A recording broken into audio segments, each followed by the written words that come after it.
ತಾಯಿ ಹೇಗಿರ್ಬೇಕಂತೆ, ತಂದೆ ತಾಯಿನು, ಬಟ್ ತಾಯಿ ಹೇಗಿರ್ಬೇಕಂತ ನಿಮ್ಗೆ ಎಲ್ಲ ಒಂದು ಒಂದು ಕತೆ ಇದೆ, ಎಲ್ಲರೂ ಕೇಳಿರ್ತೀರಿ. ಒಂದಿನ ತಾಯಿ ಏನ್ ಮಾಡಿರ್ತಾರೆ, ಕಳಿಸ್ಬಿಟ್ಟು ಹೊರಗಡೆ ಕುತ್ಕೊಂಡಿರ್ತಾಳೆ, ಏನೋ ಕೆಲಸ ಮಾಡ್ತಿರ್ತಾರೆ. ಮಾಡುವಂತ ಸಂದರ್ಭದಲ್ಲಿ ಗೇಟಿನ ಸದ್ದಾಗುತ್ತೆ. ಗೇಟಿನ ಸಪ್ಪಳ ಹತ್ತಿದ್ದಂಗೆ ತಾಯಿ ತಿರುಗಿ ನೋಡ್ತಾಳೆ. ಶಾಲೆಗೆ ಹೋದಂತ ಮಗ 1 ಗಂಟೆಲೆ ಅಂದ್ರೆ ಕಳಿಸಿದ 1 ಗಂಟೆಲೆ ವಾಪಸ್ ಬಂದಿರ್ತಾನೆ. ತಾಯಿಗೆ ಆಶ್ಚರ್ಯ ಆಗ್ತದೆ, ಯಾಕೆ ನನ್ ಮಗ ಇಷ್ಟು ಬೇಗ ಬಂದ ಅಂತ. ಅವಳಿಗೆ ಗೇಟ್ ಹತ್ರ ಹೋಗ್ತಾಳೆ, ಮಗನ್ ಕೇಳ್ತಾಳೆ, ಯಾಕೆ ಮಗನೇ ಇಷ್ಟು ಬೇಗ ಬಂದೆ ನೀನು ಅಂತ. ಅವನು, ಇಲ್ಲ ಮಮ್ಮಿ, ನನಗೆ ಸ್ಕೂಲಿನ ಅಡ್ಮಿನಿಸ್ಟ್ರೇಟ್ ಏನ್ ಮಾಡ್ಬಿಟ್ರು, ಒಂದು ಲೆಟರ್ ಕೊಟ್ಟು ನಿಮ್ಮಮ್ಮನಿಗೆ ಕೊಡು ಅಂತ ಕಳಿಸಿದ್ದಾರೆ ಅಂತ ಹೇಳ್ತಾರೆ. ತಾಯಿಗೆ ಆಶ್ಚರ್ಯ ಆಗುತ್ತೆ. ಅದಕ್ಕೆ ಅವಳು ಏನ್ ಮಾಡ್ತಾಳೆ, ಪತ್ರ ಎಸ್ಕೊಂಡು ತೆಗೆದು ನೋಡ್ತಾಳೆ, ಓದ್ತಾಳೆ. ತಾಯಿ ಕಣ್ಣಲ್ಲಿ ನೀರು ಬರುತ್ತೆ. ಅವಾಗ ಮಗ ಕೇಳ್ತಾನೆ, ಅಮ್ಮ ಏನ್ ಬರ್ದಿದ್ದಾರೆ ಪತ್ರದಲ್ಲಿ ಅಂತ. ಅದಕ್ಕೆ ಅವಳು ತಾಯಿ ಹೇಳ್ತಾಳೆ, ಮಗನೇ, ನೀನೇನು ಸ್ಕೂಲ್ಗೆ ಹೋಗ್ತಾ ಇದ್ದೀಯ, ಆ ಸ್ಕೂಲಲ್ಲಿ ಕಲ್ಸಕ್ಕೆ ನಿನ್ನಂತ ಬುದ್ಧಿವಂತ ಮಗನಿಗೆ ಟೀಚರ್ಸ್ ಇಲ್ಲ, ಅದಕ್ಕೆ ನಮ್ಮ ಶಾಲೆಗೆ ನಾಳೆಯಿಂದ ಕಳಿಸ್ಬೇಡಿ ಅಂತ ಅದ್ರಲ್ಲಿ ಬರ್ದಿದ್ದಾರೆ. ನಾಳೆಯಿಂದ ನಾನು ನಿನಗೆ ಮನೆಯಲ್ಲೇ ಪಾಠ ಹೇಳ್ಕೊಡ್ತೀನಿ ಅಂತ ತಾಯಿ ಹೇಳ್ತಾಳೆ. ಸೊ ತಾಯಿ ಮರುದಿನದಿಂದ ಶಾಲೆಗೆ ಕಳ್ಸಲ್ಲ, ತಾಯಿನೇ ಮನೆಯಲ್ಲಿ ಪಾಠ ಹೇಳ್ತಾಳೆ. ನೀವು ತಾಯಿಗೆ ತಂದೆನ ಕೂಡ ಆ್ಯಡ್ ಮಾಡ್ಕೊಳ್ಳಿ ಅಷ್ಟೇ, ನಾನು ಹೇಳ್ತಿರೋದು. ತಂದೆನ ಕೂಡ ನೀವು ಅದಕ್ಕೆ ಸೇರಿಸ್ಕೋಬಹುದು. ತಾಯಿ ಪಾಠ ಹೇಳ್ತಾಳೆ. ತಾಯಿಯಿಂದ ಕಲ್ತಂತ ಮಗ ಮುಂದೆ ಒಂದ್ ದಿವಸ ಜಗತ್ ಪ್ರಸಿದ್ಧ ವಿಜ್ಞಾನಿ ಆಗ್ತಾನೆ. ಆತನ ಹೆಸರು ಥಾಮಸ್ ಅಲ್ಫಾ ಎಡಿಸನ್ ಅಂತ. ಜಗತ್ ಪ್ರಸಿದ್ಧ ವಿಜ್ಞಾನಿ ಆಗ್ತಾನೆ. ಮುಂದೆ ಒಂದ್ ದಿವಸ ತಾಯಿ ಮರಣ ಹೊಂತಾಳೆ. ದೊಡ್ಡ ವಿಜ್ಞಾನಿ ಆದ್ಮೇಲೆ ದೊಡ್ಡ ಮನೆಗೆ ಹೋಗ್ಬೇಕಲ್ಲ, ಹಳೆ ಮನೆ ಖಾಲಿ ಮಾಡ್ತಿರ್ತಾನೆ. ಹಳೆ ಮನೆ ಖಾಲಿ ಮಾಡ್ತಕ್ಕಂಥ ಸಂದರ್ಭದಲ್ಲಿ ಹಳೆ ಟ್ರಂಕ್ ಇರುತ್ತೆ. ಟ್ರಂಕ್ ಅನ್ನ ತೆಗೆದು ನೋಡ್ತಾನೆ. ಟ್ರಂಕ್ ಅಲ್ಲಿ ಅವ್ರು ಅವತ್ತು ಹೆಡ್ ಮಿಸ್ಟರ್ ಲೆಟರ್ ಕೊಟ್ಟಿರ್ತಾರೆ, ಲೆಟರ್ ಸಿಗುತ್ತೆ. ಆ ಲೆಟರ್ನ ಅವ್ರು ತೆಗೆದು ನೋಡಿ ಏನ್ ಬರ್ದಿರ್ಬೋದು ಅಂತ ಕುತೂಹಲದಿಂದ ನೋಡ್ತಾನೆ. ಆ ಪತ್ರದಲ್ಲಿ ಬರ್ದಿರ್ತಾರೆ ಏನಂತ, ನಿನ್ ಮಗ ದೊಡ್ಡ ಹುಚ್ಚ ಇದ್ದಾನೆ, ಅವನಿಗೆ ಶಾಲೆಯನ್ನ ಕಲಿಯುವಂತ ಅರ್ಹತೆಗಳು ಯಾವುದೂ ಇಲ್ಲ, ಆದ್ದರಿಂದ ನಾಳೆಯಿಂದ ನಿಮ್ಮ ಮಗಳನ್ನ ಶಾಲೆಗೆ ಕಳಿಸ್ಬಿಡಿ ಅಂತ ಬರ್ದಿರ್ತಾರೆ. ಸೊ ಅದನ್ನ ನೋಡಿದ ಥಾಮಸ್ ಅಲ್ಫಾ ಎಡಿಸನ್ಗೆ ಸಾಕಷ್ಟು ಏನಾಗಿರ್ಬೋದು ಅಂತ ನೀವೊಂದು ಅರ್ಥ ಮಾಡ್ಕೊಳ್ಳಿ. ಬಟ್ ಈ ಕಥೆಯಿಂದ ನಾವೇನ್ ಕಲಿಬೇಕು ಅಂತಂದ್ರೆ, ಹುಚ್ಚ ಅಂತ ಏನು ಅವತ್ತಿನ ಶಾಲೆಯಿಂದ ಗುರುತಿಸಲ್ಪಟ್ಟಿರ್ತಂತ ಒಂದು ವಿದ್ಯಾರ್ಥಿ ಮುಂದೆ ಒಂದ್ ದಿವಸ ಜಗತ್ ಪ್ರಸಿದ್ಧ ವಿಜ್ಞಾನಿ ಆಗ್ತಾನೆ. ಈ ವಿದ್ಯುತ್ ಬಲ್ಬನ, ನಾವೇನೆಲ್ಲ ಏನು ಬೆಳಕನ್ನಲ್ಲಿ ಕುತ್ಕೊಂಡಿದೀವೋ ಇಂಥ ಒಂದು ವಿದ್ಯುತ್ ಬಲ್ಬನ್ನ ಥಾಮಸ್ ಅಲ್ಫಾ ಎಡಿಸನ್ ಕಂಡುಹಿಡಿಯೋದು. ಸೊ ಅಂದ್ರೆ ಒಂದು ತಂದೆ ತಾಯಿ ಮನಸ್ಸು ಮಾಡಿದ್ರೆ ಹುಚ್ಚನಾಗಿರ್ತಕ್ಕಂಥ ಮಗನ್ ಕೂಡ ಜಗತ್ ಪ್ರಸಿದ್ಧ ವಿಜ್ಞಾನಿಯನ್ನಾಗಿ ಮಾಡ್ಬೋದು ಅಂತ. ಇನ್ನೊಂದಿದೆ, ಗಾಂಧಾರಿ ಮತ್ತೆ ಕುಂತಿ. ಗಾಂಧಾರಿ ತಂದೆ ತಾಯಿ ಹೇಗಿರ್ಬೇಕಂತ ಹೇಳ್ಬಿಟ್ಟು ನೀವು ಮಹಾಭಾರತದಲ್ಲಿ ಈ 2 ಪಾತ್ರ ನೋಡಿ ತಿಳ್ಕೊಬೇಕು. ಒಂದು ಗಾಂಧಾರಿ ಮತ್ತೆ ಇನ್ನೊಂದು ಕುಂತಿ. ಗಾಂಧಾರಿ ಇಂದ ನಾವೇನ್ ಕಲಿಬೇಕು ಅಂತಂದ್ರೆ, ನಿಮ್ಮ ಮಕ್ಕಳು ಏನ್ ಮಾಡ್ತಿದ್ದಾರೆ ನೀವು ಅದನ್ನ ನೋಡ್ಕೊಂಡು ಕಣ್ಣಿಗೆ ಬಟ್ಟೆ ಕಟ್ಕೊಂಡು ಕುಳ್ತೀರಿ ಅಂತಂದ್ರೆ, ಮಹಾಭಾರತದಲ್ಲಿ ಗಾಂಧಾರಿಯ ಮಕ್ಕಳಿಗೆ ಯಾವ ಪರಿಸ್ಥಿತಿ ಬಂತು, ನಾಳೆ ಆ ಪರಿಸ್ಥಿತಿ ನಮ್ಮ ಮಕ್ಕಳಿಗೆ ಬರಬಹುದು. ಕುಂತಿ ಏನ್ ಮಾಡ್ತಾಳೆ, ಗಾಂಧಾರಿ ಏನ್ ಮಾಡ್ತಾಳೆ, ಕಣ್ಣಿಗೆ ಬಟ್ಟೆ ಕಟ್ಕೊಂಡ್ ಬಿಡ್ತಾಳೆ. ಏನು ಅವ್ರ ಮಕ್ಕಳು ಏನ್ ಮಾಡ್ತಾರೆ ನೋಡೋದೇ ಇಲ್ಲ ಅವಳು. ಸೊ ಹಾಗಾಗಿ ಅವ್ರ ಮಕ್ಕಳು ಮುಂದೆ ಮಹಾಭಾರತದಲ್ಲಿ ಸತ್ತೇ ಹೋಗ್ತಾರೆ. ಕುಂತಿ ಏನ್ ಮಾಡ್ತಾಳೆ, ಕಣ್ ತೆಗೆದು ತಾವು ಮಾಡ್ತಕ್ಕಂಥ ಮಕ್ಕಳದಲ್ಲಿ ಪ್ರತಿಯೊಂದು ತಪ್ಪುಗಳನ್ನ ತಿತ್ತಾ ಹೋಗ್ತಾರೆ. ಮುಂದೆ ಕುಂತಿಯ ಮಕ್ಕಳು ಇತಿಹಾಸವನ್ನ ನಿರ್ಮಾಣ ಮಾಡ್ತಾರೆ.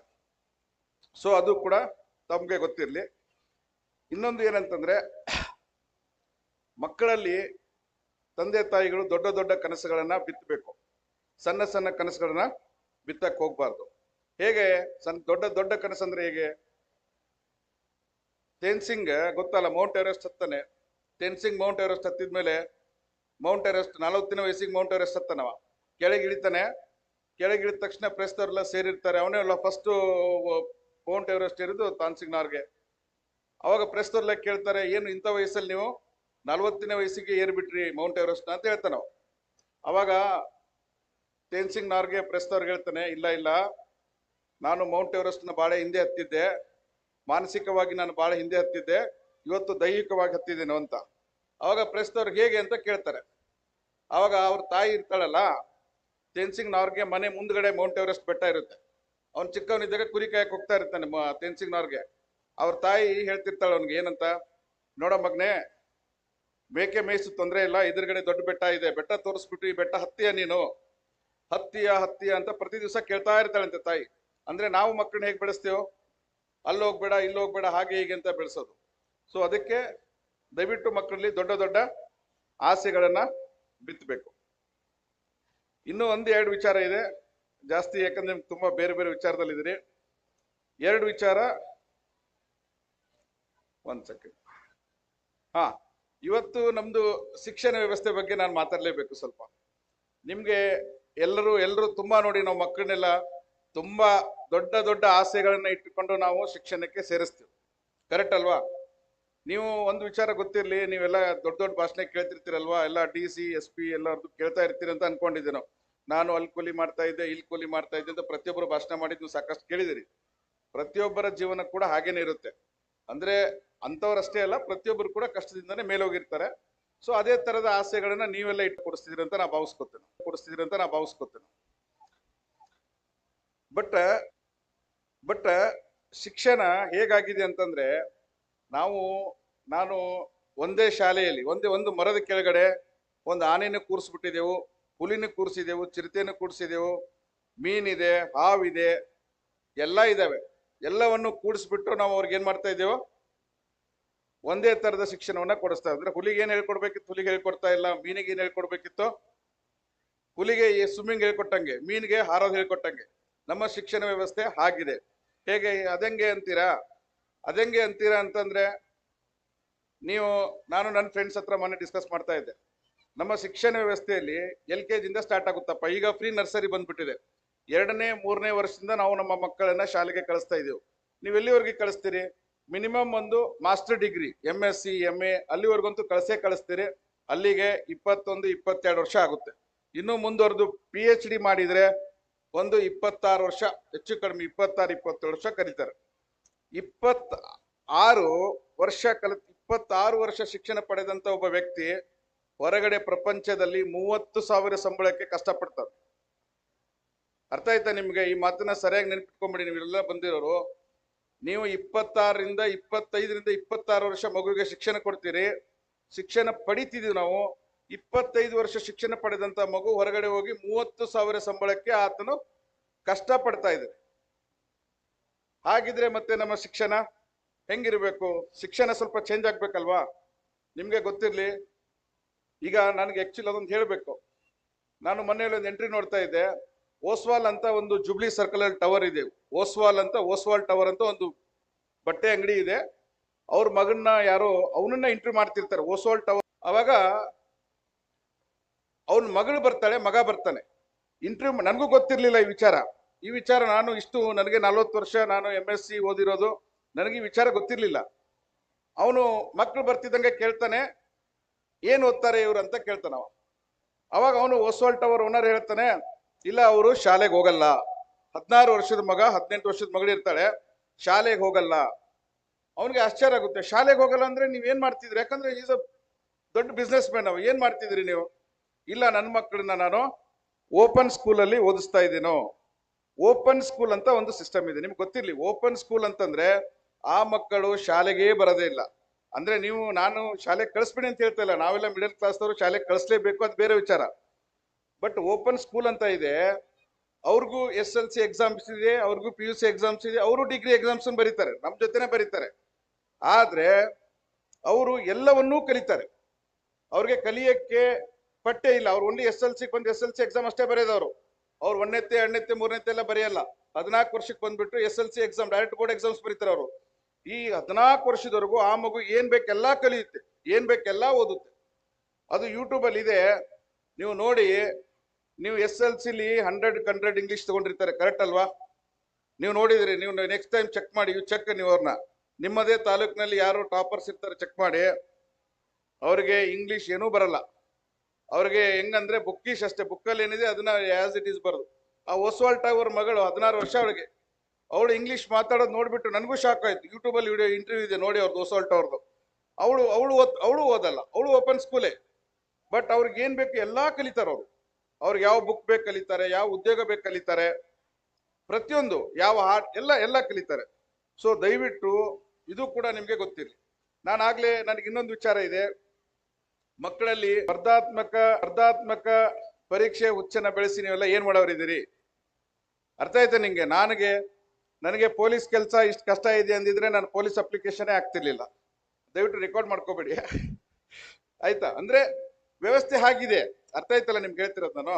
ಸೊ ನಿಮ್ಗೆ ಸಾಕಷ್ಟು ಅವಕಾಶಗಳಿದಾವೆ. ಸೊ ದಯವಿಟ್ಟು ಅದನ್ನ ನೀವು ಬಳಸ್ಕೊಡಿ. ಆಯ್ತಾ? ಇನ್ನೊಂದು ವಿಚಾರ ಹೇಳಕ್ ಇಷ್ಟಪಡ್ತೀನೋ, ಹಂಗಿದ್ರೆ ಶಿಕ್ಷಣ ಬೇಕಾ ಬೇಡವಾ ಅಂತ ಒಂದು ಕ್ವಶನ್. ಶಿಕ್ಷಣ ಬೇಕು. ಆಯ್ತಾ? ಶಿಕ್ಷಣ ಕೂಡ ಬೇಕು. ನೀವು ಒಂದ್ ಸ್ವಲ್ಪ ಹಿಂದೆ ನಾನು ಆಗ್ಲೇ ಹೇಳಿದ್ನಲ್ಲ, ಮಕ್ಕಳಲ್ಲಿ ದೊಡ್ಡ ದೊಡ್ಡ ಆಸೆಗಳನ್ನ ಬಿತ್ತಬೇಕು. ನಿಮ್ಗೆ ಮಹಾಂತೇಶ್ ಬಿಳ್ಗಿ ಸರ್ ಗೊತ್ತಿರ್ಬೇಕು. ಅವರು ದಿವಂಗತ ಮಹಾಂತೇಶ್ ಬಿಳ್ಗಿ ಸರ್ DC ಅವರಿದ್ರು. ಒಂದ್ ಮಾತು ಹೇಳ್ತಾರೆ, ನಾವು ನಮ್ಮ ಮಕ್ಕಳನ್ನ ಹೋಟೆಲ್ ಕರ್ಕೊಂಡು ಹೋಗ್ತೇವೋ ಏನಂತ, ಆ ಮಗುಗೆ ಏನ್ ಬೇಕು? ಹೊಟ್ಟೆ ಹಸ್ತಿರುತ್ತೆ. ನಿಮ್ಗೆಲ್ಲ ಸೇರಿ ಹೇಳ್ತಿದ್ದೆ ನಾನು, ಮಕ್ಕಳಿಗೆ ಸೇರಿ ಇಡ್ಲಿ ಬೇಕು ಅಂತ ಕೇಳ್ತೀವಿ, ಅಲ್ಲಿ ಇಡ್ಲಿ ಇರಲ್ಲ. ಮತ್ತೆ ದೋಸೆ ಕೇಳ್ತೀವಿ, ದೋಸೆನೂ ಇರಲ್ಲ. ಮತ್ತೆ ಪಲಾವ್ ಕೇಳ್ತೀವಿ, ಪಲಾವ್ನು ಇರಲ್ಲ. ಕೊನೆಗೆ ಇನ್ನೇನೋ ಇರುತ್ತೆ, ನಾವು ಅದನ್ನೇ ತಿಂದು ಬರ್ತೀವಿ. ಅಂದ್ರೆ ನಮ್ಮ ನಿರ್ಧಾರಗಳು ನಾವ್ ಏನನ್ನ ತಿನ್ಬೇಕಂತ ಹೋಗಿದ್ದೇವೋ ಅದನ್ನ ತಿನ್ನಲ್ಲ ಅಲ್ಲಿ. ಬಟ್ ಮಹಾಂತೇಶ್ ಬಿಳ್ಗಿ ಸರ್ ಹೇಳೋದೇನೋ, ಮಕ್ಕಳಲ್ಲಿ ಹೇಗಿರ್ಬೇಕು ಅಂತಂದ್ರೆ, ನಿರ್ಧಾರಗಳು ಏನ್ ತಿನ್ಬೇಕಂದಿದ್ದೇವೋ ಅದು 100 ಕಿಲೋಮೀಟರ್ ದೂರ ಆದ್ರೂ ತೊಂದ್ರೆ ಇಲ್ಲ, ಅಲ್ಲಿವರೆಗೂ ಹೊಟ್ಟೆ ಹಸ್ಕೊಂಡು ಹೋಗಿ ತಿನ್ಬೇಕು ಅಂತ ಹೇಳೋದು. ಅಂದ್ರೆ ಹೇಳಕ್ ಇಷ್ಟಪಡ್ತಾ ಇದ್ದಂತಂದ್ರೆ, ಇಲ್ಲಿ ಹೇಳ್ತೇನೆ ನಾನು ಮೊನ್ನೆ ಯೂಟ್ಯೂಬ್ ಇಲ್ಲಿಗೆ ಬರ್ಬೇಕಲ್ಲ, ಚೀಫ್ ಗೆಸ್ಟ್ ಬೇರೆ ಮಾಡ್ಬಿಟ್ಟಿದ್ದಾರೆ. ಏನ್ ಮಾತಾಡ್ಬೇಕು ಗೊತ್ತಿಲ್ಲ. ಪೊಲೀಸರಲ್ವಾ, ಪೊಲೀಸರಿಗೆ ಮಾತಾಡೋದು ಸ್ವಲ್ಪ ಕಡಿಮೆ ಕಷ್ಟ. ನಾನು ಅದಕ್ಕೆ ಏನ್ ಮಾತಾಡ್ಬೇಕು ಹುಡುಕದೆ ಯೂಟ್ಯೂಬ್ ಅಲ್ಲಿ, ಎಲ್ಲಿ ಗೂಗಲ್ ಅಲ್ಲಿ ಸರ್ಚ್ ಮಾಡಿದೆ, ಭಾರತದ ಅತಿ ಶ್ರೀಮಂತ ಸರ್ಕಾರಿ ನೌಕರ ಯಾರು, ಅತಿ ಶ್ರೀಮಂತ ಸರ್ಕಾರಿ ನೌಕರ ಯಾರು ಅಂತ ನಾನು ಗೂಗಲ್ ಅಲ್ಲಿ ಸರ್ಚ್ ಮಾಡಿದೆ. ಅಮಿತ್ ಕಟಾರಿಯಾ ಅಂತ ಒಬ್ರಿದ್ದಾರೆ. 2004ನೇ ಬ್ಯಾಚಿನ IAS ಆಫೀಸರ್. ಅವರ ಒಟ್ಟು ಆಸ್ತಿ ಎಷ್ಟೋ ಕೊಡಿ. ಅವರ ಒಟ್ಟು ಆಸ್ತಿ ಬರೀ 8 ಕೋಟಿ. ಲೀಗಲಿ ಈ ಡಿಕ್ಲೇರ್ಡ್ ಪ್ರಾಪರ್ಟಿ ಹೇಳ್ತಿರೋದು. ಇವರು ಅಧಿಕೃತ ಭಾರತದ ಶ್ರೀಮಂತ ಸರ್ಕಾರಿ ನೌಕರ. ಮತ್ತೆ ಪ್ರಪಂಚದ ಶ್ರೀಮಂತ ವ್ಯಕ್ತಿ ಇದಾರಲ್ಲ, ಅವ್ರದ್ದು ಪ್ರಾಪರ್ಟಿ ಗೊತ್ತಾ ನಿಮ್ಗೆ? ಯಾರಿಗಾದ್ರೂ ಗೊತ್ತಿದ್ಯಾ? ಗೊತ್ತಿಲ್ಲ, ನಾನು ಅನ್ಕೋತೇನೋ. ಯಾರ್ಯಾರು ಪ್ರಪಂಚದ ನಂಬರ್ 1 ಶ್ರೀಮಂತರಾಗಿದ್ದಾರೆ ಅವರು ಒಂದು 20 ವರ್ಷದ ಹಿಂದೆ ಅವರಿಗೆ ಕಾಲಲ್ಲಿ ಚಪ್ಪಲಿ ಕೂಡ ಇರಕ್ಕಿಲ್ಲ. ನೀವೆಲ್ಲಾದ್ರೂ ಹೋಗಿ, ಎಲಾನ್ ಮಸ್ಕ್ ಇರ್ಬೋದು, ತುಂಬಾ ಜನ ಇದ್ದಾರೆ. ನೀವು ಮಾರ್ಕ್ ಜುಬೆ ತುಂಬಾ ಜನ ಇದ್ದಾರೆ. ನಿಮ್ಗೆ ಲಿಸ್ಟ್ ಬರುತ್ತೆ. 80% ಆಫ್ ದ ಪ್ರಪಂಚದ ಶ್ರೀಮಂತರು ಒಂದು 20 ವರ್ಷದ ಹಿಂದೆ ಅವರಿಗೆ ಕಾಲಲ್ಲಿ ಚಪ್ಪಲಿ ಇರ್ಲಿಲ್ಲ. ಮತ್ತೆ ಅವ್ರು 20 ವರ್ಷದಲ್ಲಿ ನಂಬರ್ 1 ಶ್ರೀಮಂತರು ಹೆಂಗಾದ್ರು? ಇದು ಅಲ್ವಾ? ಅವರು ನಿಮ್ಮ ತರ ಇದ್ದವ್ರೆ. ನೀವು ಪ್ರತಿಯೊಬ್ಬರದ್ದು, ನೀವು ಎಲಾನ್ ಮಸ್ಕ್ ಓದಿ, ವಾರನ್ ಬಫೆಟ್ ಓದಿ, ನಮ್ಮ ಸುಧಾಮೂರ್ತಿ ಮೇಡಮ್ ಅವ್ರದ್ದು ಓದಿ, ಅವ್ರದ್ದೆಲ್ಲ ಡೇಸ್ ಎಲ್ಲ ಹೆಂಗಿತ್ತು ಅಂತಂದ್ರೆ ಜೀರೋದಿಂದನೇ ಸ್ಟಾರ್ಟ್ ಮಾಡಿರೋದು. ಬಟ್ ಯಾಕೆ ಅವರು ನಂಬರ್ 1 ಶ್ರೀಮಂತರಾದ್ರು ಅಂತಂದ್ರೆ ಒಂದೇ ಒಂದು, ಅವ್ರೇನು ಬೇರೆ ಮಾಡ್ಲಿಲ್ಲ. ನಾನು ನಂಬರ್ 1 ಶ್ರೀಮಂತ ಆಗ್ತಾನಂದ್ರೆ ನೀವೆಲ್ಲ ನಕ್ ಬಿಡ್ತೀರಿ, ನಂಗೆ ಗೊತ್ತಿದೆ. ನಿಮ್ಮಗೂ ನಂಬರ್ 1 ಶ್ರೀಮಂತ ಆಗುತ್ತ ಅಂತಂದ್ರೆ ನೀವು ನಕ್ ಬಿಡ್ತೀರಿ. ಬಟ್ ಅವರು ನಗವ್ರ ಜೊತೆ ಎಂದು ದೋಸ್ತಿ ಮಾಡ್ಲಿಲ್ಲ. ಅವರು ಇವತ್ತು ನಂಬರ್ 1 ಶ್ರೀಮಂತ ಆಗ್ಬೇಕಂತ ನಿರ್ಧಾರ ಮಾಡಿದ್ರು. ಅವ್ರು ಅದೇ ದಿಕ್ಕಲ್ಲಿ ನಡೆದ್ರು. ಅವ್ರು ಇವತ್ತು ಪ್ರಪಂಚದ ನಂಬರ್ 1 ಶ್ರೀಮಂತರಾಗಿದ್ದಾರೆ. ಅಂದ್ರೆ ಡಿಸಿಷನ್ ಬಹಳ ಇಂಪಾರ್ಟೆಂಟ್. ನೀವು ಏನ್ ನಿರ್ಧಾರ ತಗೋತಿದ್ದೀರಿ, ಆಗ್ಲೇ ಇಡ್ಲಿ ತಿನ್ಬೇಕಂದ್ರೆ ಇಡ್ಲಿನೇ ತಿನ್ಬಾರ್ದು. ಅದು ಬಾಗಲಕೋಟೆಲ್ಲಾದ್ರೂ ಹೋಗಿ ದೋಸೆ ತಿನ್ಬೇಕು. ಲೋಕಾಪುರದಲ್ಲಿ ಇಡ್ಲಿ ಸಿಗ್ಲಿಲ್ಲಪ್ಪ, ಇಡ್ಲಿ ಬೆಂಗಳೂರಲ್ಲಿ ಸಿಗುತ್ತಂದ್ರೆ ಅಲ್ಲಿವರೆಗೂ ಹೊಟ್ಟೆಸ್ಕೊಂಡು ಹೋಗ್ಬಿಟ್ಟು ಇಡ್ಲಿ ನೀವು ಅಲ್ಲೇ ತಿನ್ಬೇಕು. ಅಂದ್ರೆ ನೀವು ನಂಬರ್ 1 ಶ್ರೀಮಂತರಾಗೋದು. ಸರಿನಾ? ಇನ್ನೊಂದಷ್ಟಿದೆ, ಇನ್ನೊಂದು ಎರಡು ನಿಮಿಷ ಹೇಳ್ತೇನೆ ಅಷ್ಟೇ. ನಿಮ್ಗೆ ಇನ್ನೊಂದು ವಿಚಾರ ಗೊತ್ತಿರ್ಲಿ, ಏನಪ್ಪಾ ಅಂದ್ರೆ, ಹಾಗಿದ್ರೆ ನಿಮ್ಮ ಮಕ್ಕಳಿಗೆ, ನನಗೆ ಗೊತ್ತಿದೆ, ನಾನು ಇಲ್ಲಿ ಪ್ರಶ್ನೆ ಕೇಳಕ್ ಹೋಗಲ್ಲ. ನೀವೇನ್ ಮಾಡ್ತೀರಿ ಅಂತ ಕೇಳಿದ್ರೆ, ಏನ್ ಮಾಡ್ತೀರಿ ನಿಮ್ಮ ಮಕ್ಕಳನ್ನ ಅಂತ ಕೇಳಿದ್ರೆ, ನಾನು DC ಮಾಡ್ತೇನೋ, ನಾನು SP ಮಾಡ್ತೇನೋ, ನಾನು ಇನ್ಸ್ಪೆಕ್ಟರ್ ಮಾಡ್ತೇನೋ, ಕರೆಕ್ಟ್ ಅಲ್ವಾ? ಅವರ ಒಟ್ಟು ನಾನು ಯಾಕೆ ನಮ್ಗೆ ಅಲ್ಟಿಮೇಟ್ಲಿ ನಾವು ಎಲ್ಲ ಇಂಡಿಯನ್ಸ್ ಹೇಗಂತಂದ್ರೆ ನಮ್ಗೆ ದುಡ್ಡೇ ಇಂಪಾರ್ಟೆಂಟ್. ಕೊನೆಗೆ ನನ್ನ ಮಗ ನಮ್ಗೆ ಏನಾದ್ರು ಒಂದಷ್ಟು ಆರ್ಥಿಕವಾಗಿ ಅದೇ ಲೆಕ್ಕದಲ್ಲಿ ಇರೋದು ನಾವೆಲ್ಲ. ಸೊ ನಿಮ್ಗೊಂದಷ್ಟು ವಿಚಾರ ನಾನು ಹೇಳ್ತೇನೋ. ಸಾಧು ಕೋಕಿಲ್ ಗೊತ್ತಲ್ವಾ? ಸಾಧು ಕೋಕಿಲ್ ನಿಮ್ಗೆ ಯಾಕೆ ಹೇಳ್ತೀನಿ ಅಂತ ಅರ್ಥ ಮಾಡ್ಕೊಳ್ಳಿ. ಮಕ್ಕಳನ್ನ ಶಿಕ್ಷಣದಲ್ಲಿ ಓದಿಸಿ, ಶಿಕ್ಷಣ ಬೇಡ ಅಂತ ಹೇಳ್ತಾ ಇಲ್ಲ. ಶಿಕ್ಷಣ ಜೊತೆಗೆ ನಿಮ್ಗೆ ಎಲ್ಲಾ ತರದ ಆಕ್ಟಿವಿಟೀಸ್ ಅಲ್ಲಿ ಇರ್ಬೇಕಂತ ಹೇಳ್ತಿರೋದು. ಅದಕ್ಕೆ ನಾನು ಹೇಳಕ್ ಕೊಟ್ಟಿರೋದು. ನಿಮ್ಮ ಮಗು ಒಬ್ಬ ಒಳ್ಳೆ ಕಾಮಿಡಿಯನ್ ಇದಾನಂತ ಅನ್ಕೊಳ್ಳಿ, ಅವನ್ಗೆ ಬೆಳೆಸಿ. ಸಾಧು ಕೋಕಿಲ ಒಂದು ಪಿಕ್ಚರ್ಗೆ 50 ಲಕ್ಷ ತಗೋತಾನೆ. ಎಷ್ಟು? 50 ಲಕ್ಷ ತಗೋತಾನೆ. AR ರೆಹಮಾನ್ ಇದ್ದಾನೆ, ನೀವು ಲೆಕ್ಕ ಹಾಕೊಡಿ. AR ರೆಹಮಾನ್ ಅಂತ ಒಬ್ರು ಸಂಗೀತಗಾರ, ಒಂದು ಹಾಡ್ಗೆ ಕಂಪೋಸ್ ಮಾಡಕ್ಕೆ 3 ಕೋಟಿ ರೂಪಾಯಿ ತಗೋತಾನೆ. ಎಷ್ಟು? 3 ಕೋಟಿ. ಇನ್ನೊಬ್ರು ಇದ್ದಾರೆ, ನಾನು ಇನ್ನೊಂದು ಚೆಕ್ ಮಾಡಿದೆ, ಅತಿ ಹೆಚ್ಚು ಸಂಬಳವನ್ನ ನಮ್ಮ ದೇಶದಲ್ಲಿ ಯಾರು ತಗೋತಿದ್ದಾರೆ, ಯಾವ ವ್ಯಕ್ತಿ ಅಂತ. ಅವನ ಹೆಸರು ಜಗದೀಪ್ ಸಿಂಗ್ ಅಂತ. ಅವನ ಸಂಬಳ ಎಷ್ಟಿರ್ಬೋದು ಗೊತ್ತಾ ನಿಮ್ಗೆ? ಜಗದೀಪ್ ಸಿಂಗ್ ಅಂತ, ಕ್ವಾಂಟಮ್ ಸ್ಪೇಸ್ ಕಂಪನಿಯ ಸಿಇಒ ಅವರು, ಜಗದೀಪ್ ಸಿಂಗ್ ಅಂತ. ನಿಮ್ ಗೂಗಲ್ ಎಲ್ಲ ಸಿಗುತ್ತೆ. ಈತನ ಸಂಬಳ ಎಷ್ಟಿರ್ಬೋದು ಅಂತ ನೀವು ಚೆಕ್ ಮಾಡಿದ್ರೆ ಪ್ರತಿ ದಿನಕ್ಕೆ ಆ ಕಂಪನಿ ಆತನಿಗೆ 48 ಕೋಟಿ ರೂಪಾಯಿಗಳನ್ನ ಕೊಡ್ತದೆ. ಜಗದೀಪ್ ಸಿಂಗ್ ಅಂತ, ಕ್ವಾಂಟಮ್ ಸ್ಪೇಸ್ ಕಂಪನಿಯ ಸಿಇಒ. ನೀವು ತಲೆಗಿಟ್ಕೊಳ್ಳಿ, ನೀವು ನಿಮ್ಮ ಮಕ್ಕಳನ್ನ ನನ್ನ ತರ ಸರ್ಕಾರಿ ನೌಕರನ ಮಾಡಿದ್ರಂತಂದ್ರೆ ಬಿಗ್ ಬಾಸ್ ಅಲ್ಲಿ ಇಟ್ಟಿರ್ತಕ್ಕಂಥ ಪ್ರೈಸ್ ಕೂಡ ನಮ್ಮ ಒಟ್ಟು ಸಂಬಳ ಆಗಲ್ಲ. 30 ವರ್ಷ ದುಡಿದ್ರೆ ಬಿಗ್ ಬಾಸ್ ಪ್ರೈಸ್ ಎಷ್ಟು? 50 ಲಕ್ಷ. ನೀವು ಒಬ್ಬ ಸರ್ಕಾರಿ ನೌಕರನ ಸಂಬಳ 30 ವರ್ಷದ ಸಂಬಳ 50 ಲಕ್ಷ ಇಲ್ಲ. ಜಿ ಕನ್ನಡದಲ್ಲಿ ನೀವು ಒಳ್ಳೆ ಸಿಂಗ್ ಹಾಡು ಹಾಡಿ ಗೆದ್ರು 50 ಲಕ್ಷ ಗೆಲ್ತೀವಿ. ಜಗದೀಪ್ ಸಿಂಗ್ ಗೊತ್ತಿಲ್ಲ ನಿಮ್ಗೆ, ಹಂಗೆ ಹೇಳ್ತಾ ಇದ್ನು. ನಿಮ್ಗೆ ಯಾಕೆ ಇದೆಲ್ಲ ಹೇಳ್ತಾ ಇದ್ನಂತಂದ್ರೆ, ಅಂಬಾನಿ ಮರೆ ಕಾರ್ ಡ್ರೈವರ್ 5 ದಿನ ಯಾರ್ದು ಮಗ ಈಗ ನಿಮ್ಗೆ ಕೇಳ್ತೀವಿ ಏನಾಗ್ಬೇಕಪ್ಪ? ನಾನು ಕಾರ್ ಡ್ರೈವರ್ ಆಗ್ಬೇಕಂತ. ನಾವು ಏನೋ ಒಂದು ಡ್ರೈವಿಂಗ್ ನಗ್ಬೇಡಿ ನೀವು ದಯವಿಟ್ಟು. ಅಂಬಾನಿ ಮನೆಯ ಕಾರ್ ಡ್ರೈವರ್ ಸಂಬಳ 2.5 ಲಕ್ಷ. ಎಷ್ಟು? ಅಂಬಾನಿ ಮನೆ ಕಾರ್ ಡ್ರೈವರ್ ಸಂಬಳ 2.5 ಲಕ್ಷ. ನಿಮ್ಗೆ ಮಗನಂತಲ್ಲಿ ಏನ್ ಆಸೆ ಇರಬೇಕು? ನಾನು ಡ್ರೈವರ್ ಆದ್ರೆ ಅಂಬಾನಿ ಮನೆ, ಯಾವ್ದು application, competitive exam, no Dharwad, no Bengaluru, no Delhi, ಏನೂ ಇಲ್ಲಪ್ಪ. ಅರ್ಥ ಆಯ್ತಾ ನಿಮ್ಗೆ ಹೇಳಿದ್ ನಾನು? ಇನ್ನೊಂದು ವಿಚಾರ ಹೇಳ್ತೇನೋ, ಶಿಕ್ಷಣದ ಜೊತೆಗೆ ಒಳ್ಳೆ ಆಲೋಚನೆ ಇರಬೇಕು. ಸುಂದರ್ ಪಿಚೈ ಇದ್ದಾನೆ, ಅವನು ನಮ್ಮ ದೇಶದವನೇ. ಸುಂದರ್ ಪಿಚೈಗೆ ಎಷ್ಟು ಸಂಬಳ? ವರ್ಷಕ್ಕೆ 2400 ಕೋಟಿ ರೂಪಾಯಿ ಪ್ಯಾಕೇಜ್ ಇದೆ ಅವನಿಗೆ. ಗೂಗಲ್ ಕಂಪನಿ ಸಿಇಒ, 2400 ಕೋಟಿ. ಅವನಿಗೆ ಏನಕ್ಕೆ ಕೊಡ್ತಾರೆ ಸಂಬಳ ಗೊತ್ತಾ ನಿಮ್ಗೆ? ಅವನೇನು ಕಂಪ್ಯೂಟರ್ ಕುತ್ಕೊಂಡು ಒತ್ತಲ್ಲ. ಸುಂದರ್ ಪಿಚೈ ಸಂಬಳ ಯಾಕಪ್ಪ ಕೊಡ್ತಾರೆ ಅಂತಂದ್ರೆ, ಅವನು ಅಲ್ಲಿ ಏನೂ ಕೆಲಸ ಮಾಡಲ್ಲ. ಅವನ್ ಏನಂತ ಗೊತ್ತಾ? ನಾನು ಓದಿದ್ದು, ಅವನು ಮುಂದಿನ 50 ವರ್ಷದ ನಂತರ, ಅಂದ್ರೆ ಈಗ 2025, 2075ಕ್ಕೆ ಗೂಗಲ್ ಕಂಪ್ನಿ ಹೆಂಗಿರ್ಬೇಕು ಅನ್ನೋದನ್ನ ಇವತ್ತೇ ಅವ್ರು ತಯಾರು ಮಾಡ್ತಾರೆ. ಇವತ್ತೇ ಅವನ ವಿಚಾರಗಳು 2075ರಾಗ ಹೆಂಗಿರ್ಬೇಕು ಅನ್ನೋದನ್ನ ಇವತ್ತು ನಿರ್ಧಾರ ಮಾಡ್ತಾನೆ. ಸೊ ಅದಕ್ಕೆ ಅವನಿಗೆ 20 ಇಯರ್ಲಿ ಪ್ಯಾಕೇಜ್, ಒಂದು ಆಲೋಚನೆ ಇರ್ಬೇಕಂತ ಹೇಳಿದೆ. ಇವೆಲ್ಲ ನಿಮ್ಗೆ ಗೊತ್ತಿಲ್ಲ. ಇಲ್ಲೊಂದಷ್ಟು ನಾನು ಕಂಪ್ನಿ ಲಿಸ್ಟ್ ಮಾಡ್ಕೊಂಡ್ ಬಂದೆ. ಇಲ್ಲಿ ವಿಚಾರ ಆಲೋಚನೆ ಅಷ್ಟೇ ಇರೋದು. ಸ್ವಿಗ್ಗಿ ಗೊತ್ತಲ್ವಾ? ಜೊಮ್ಯಾಟೊ ಗೊತ್ತಿದೆ. ಜೊಮ್ಯಾಟೊ ಗೊತ್ತಲ್ವಾ? ಜೊಮ್ಯಾಟೊ ಗೊತ್ತಿದೆ, ಸ್ವಿಗ್ಗಿ ಗೊತ್ತಿದೆ ನಿಮ್ಗೆ. ಜೊಮ್ಯಾಟೊದೊಂದು ಕೆಲಸ ಏನು? ನನಗೆ ಈಗ ಹೊರಗಡೆ ಹೋಗಿ ಊಟ ತಗೊಳಕ್ ಇಷ್ಟ ಇಲ್ಲ, ನಾನೇನ್ ಮಾಡ್ತೇನೋ, ಜೊಮ್ಯಾಟೊ ಅಪ್ಲಿಕೇಶನ್ ಹಾಕೋತೇನೋ, ಊಟ ತರಿಸ್ಕೋತೇನೋ. ಅಮೆಜಾನ್ ಇದೆ, ಫ್ಲಿಪ್ಕಾರ್ಟ್ ಇದೆ, ಕರೆಕ್ಟ್ ಅಲ್ವಾ? ನೀವು ಇಲ್ಲಿ ಏನು ಯಾರು ಇಲ್ಲ. ಓಲಾ ಇದೆ, ಊಬರ್ ಇದೆ, ಕರೆಕ್ಟ್ ಅಲ್ವಾ? ಓಲಾ ಊಬರ್ ಕಂಪನಿಯ ಓನರ್ ಯಾರಿದ್ದಾನೆ? ಅವ್ನಿಗೊಂದು ಕಾರ್ ಇಲ್ಲ. ಬಟ್ ಸ್ವಿಗ್ಗಿ ಕಂಪನಿಯ ವರ್ತ್ ಎಷ್ಟಿದೆಯಪ್ಪ ಅಂತಂದ್ರೆ 15,000 ಕೋಟಿ ಇದೆ. ಜೊಮ್ಯಾಟೋದು 35,000 ಕೋಟಿ ಇದೆ. ಅಲ್ಲಿರೋದು ಶಿಕ್ಷಣ ಮತ್ತೆ ವಿಚಾರ. ಅವನ್ ₹1 ಬಂಡವಾಳ ಅವನು ಹಾಕಿಲ್ಲ, ಓದಿರೋ ವಿದ್ಯೆಯನ್ನ ಹಾಕಿರೋದಷ್ಟೇ. ಫ್ಲಿಪ್ಕಾರ್ಟ್ದು 3 ಲಕ್ಷ ಕೋಟಿ ಇದೆ. ಅವ್ರು ನಮ್ಮ ಮನೆಗೆ ಕೊಡ್ತಾರೆ. ಏನೇನ್ ಬೇಕು ನಾವೆಲ್ಲ ಆನ್ಲೈನ್, ನಿಮ್ಗೆಲ್ಲದಲ್ವಾ? ಇನ್ನೂ ಒಂದು ವಿಚಾರ ಹೇಳ್ತೇನೆ, ಕೇಳಿಸ್ಕೊಳ್ಳಿ. ಇನ್ಸ್ಟಾ ಇದೆ, ಫೇಸ್ಬುಕ್ ಇದೆ, ಯೂಟ್ಯೂಬ್ ಇದೆ ಅಲ್ವಾ? ನಾವೆಲ್ಲ ಅವ್ರನ್ನ ಶ್ರೀಮಂತರು ಮಾಡ್ತಿದ್ದೇವೆ. ವಾಟ್ಸಪ್ ಕಂಪನಿಯ ಪ್ರಾಪರ್ಟಿ ಎಷ್ಟು ಗೊತ್ತಾ? 1.2 ಲಕ್ಷ ಕೋಟಿ. ಯೂಟ್ಯೂಬ್, ಫೇಸ್ಬುಕ್ದು 150 ಲಕ್ಷ ಕೋಟಿ. ಇನ್ಸ್ಟಾದು ಇರ್ಲಿ, ತೊಂದರೆ ಇಲ್ಲ. ದಯವಿಟ್ಟು ಮಕ್ಕಳನ್ನ ನೀವು ಹೇಗೆ ಮಾಡ್ಬೇಕಂತ ನಾನು ಹೇಳಿದ್ದೇನೋ. ಇನ್ನೊಂದಿದೆ, ನನಗೆ ಮಕ್ಕಳನ್ನ ಸಾಧ್ಯ ಹೀರೋ ಕೂಡ ಮಾಡಕ್ ಟ್ರೈ ಮಾಡಿ. ಮೂವಿ ಹೀರೋ ಕೂಡ. ಯಾಕೆ ಹೇಳ್ತಾ ಇದ್ದೆ ಅಂತಂದ್ರೆ, ಅಲ್ಲು ಅರ್ಜುನ್ ಒಂದು ಪಿಕ್ಚರ್ಗೆ 300 ಕೋಟಿ ರೂಪಾಯಿ ತಗೋತಾನೆ. ಎಷ್ಟು? ನೀವು ಯಾರು IAS ಹೇಳಿದ್ನಲ್ಲ, 8 ಕೋಟಿ ಇರೋದು ಅವನೇ ಭಾರತದ ಶ್ರೀಮಂತ ವ್ಯಕ್ತಿ. ಅಲ್ಲು ಅರ್ಜುನ್ ಒಂದು ಪಿಕ್ಚರ್ಗೆ 300 ಕೋಟಿ ತಗೋತಾನೆ.